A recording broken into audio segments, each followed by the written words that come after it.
నమస్తేనండి, నేను మీ కృష్ణ. దొంగ మీద వాళ్ళు దొరికేశారండి.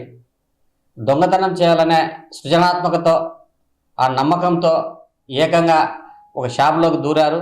దూరి బయటకు వచ్చే క్రమంలో వారిని స్థానికులు పసిగట్టి అట్టే పట్టేసుకున్నారండి. ఈ ఈ సంఘటనలు ప్రస్తుతం అనంతపూర్ టౌన్లో ఒక బైక్ మెకానిక్ షాప్లో ఓ దొంగ ఆ షట్టర్ ఎక్కి లోపలికి దూరి లోపల ఉన్న ఇనుప సామాన్ను చోరీ చేసే ప్రయత్నం చేశారు. అయితే చోరీ చేసే ప్రయత్నంలో ఆ దొంగ బయటకు వచ్చే క్రమంలోనే స్థానికులంతా గమనించి ఒక్కసారిగా ఆ దొంగను పట్టుకున్నారు.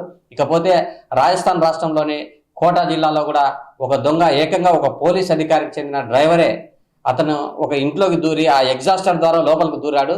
చోరీ చేసేందుకు యత్నించేందుకు ప్రయత్నించి తిరిగి వస్తున్న క్రమంలో ఆ ఎగ్జాస్టర్ ఆ బుర్రలోనే ఆ రంధ్రంలోనే ఇరుక్కుపోయాడు. ప్రస్తుతం స్థానికులు గమనించి వారిని కిందికి దించి పోలీసులకు అప్పచెప్పారు. ప్రస్తుతం ఆ వీడియోలు కూడా సోషల్ మీడియాలో వైరల్గా మారాయి. అవి కూడా మనం చూద్దాం. Thank you.